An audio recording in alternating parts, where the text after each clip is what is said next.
Toilet urgent ಆದ್ರೂ ಒಂದ್ ಹೆಜ್ಜೆ ಓಡ್ದವನಲ್ಲ ನನ್ನ ಲೈಫಲ್ಲಿ. ಅಂತದ್ರಲ್ಲಿ ರೈಲ್ವೆ ಟ್ರ್ಯಾಕ್ ಮೇಲೆ ಓಡಿಸ್ತೀಯ ನನ್ನ? ಮಾತಾಡಬೇಡ, ಸುಮ್ನಿರ್ ನೀನು. ಸಾಕು ಬೈದಿದ್ದು, ಕೇಳಿ ಕೇಳಿ ಸುಸ್ತಾಗೋಯ್ತು. ಸರಿ. ಬರೀ ಸರಿ ಅನ್ಬಿಟ್ಟು ಸುಮ್ನಾಗ್ಬಿಟ್ರೆ ಹೇಗೆ? ಏನು ತರ್ಲೆ ಡೈಲಾಗ್ ಹೊಡಿಲೇ ಇಲ್ಲ. ಏನಾದ್ರೂ ಸ್ಪೆಷಲ್ ಆಗಿ ಮಾತಾಡ್ದಿದ್ರೆ ನಿಮ್ ನಾಲ್ಗೆಗೆ ಅವಮಾನ ಅಲ್ವಾ? ಏನಾದ್ರೂ ಮಾತಾಡಿ ಪ್ಲೀಸ್. ಮಾತಾಡಿದ್ರೆ ಬಾಯಿ ಮುಚ್ಕೊಂತೀರಾ, ಮುಚ್ಕೊಂಡಿದ್ರೆ ಮಾತಾಡು ಅಂತೀರಾ. ಬದುಕ್ತೀವಿ ಅಂದ್ರೆ ಸಾಯಿ ಅಂತೀರಾ, ಸಾಯಕ್ ಹೋದ್ರೆ ಬದುಕು ಅಂತೀರಾ. ಏನ್ ಸೃಷ್ಟಿನಪ್ಪ ಹುಡುಗಿರ್ದು ಭಗವಂತ, ಅರ್ಥನೇ ಆಗಲ್ಲ. ವಯಸ್ಸು ಹುಡುಗರ್ನೆಲ್ಲ ನೀನೇ ಕಾಪಾಡ್ಬೇಕು ತಂದೆ. ಮೊದ್ಲು ನಿಮ್ ಮಾತ್ ಕೇಳಿದ್ರೆ ಮೈ ಉರಿಯೋದು, ಈಗ ನೀವ್ ಮಾತಾಡ್ತಿದ್ರೆ ನಗು ಬರುತ್ತೆ.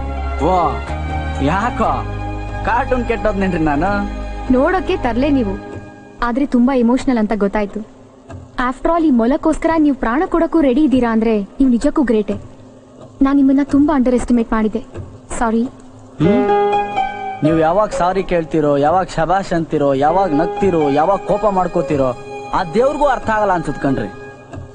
ರೀ, ಈ ಹುಡುಗಿರ್ನೆಲ್ಲ ರೆಡಿ ಮಾಡಿದ್ಮೇಲೆ ದೇವ್ರು ಇಮ್ಮಿಡಿಯೇಟ್ ಆಗಿ ಒಂದ್ ಐಟಮ್ ರೆಡಿ ಮಾಡ್ದ. ಏನ್ ಗೊತ್ತಾ? ಗೊತ್ತಿಲ್ಲ. ಹೊಡ್ಕೊಳಕ್ ಚಪ್ಲಿ.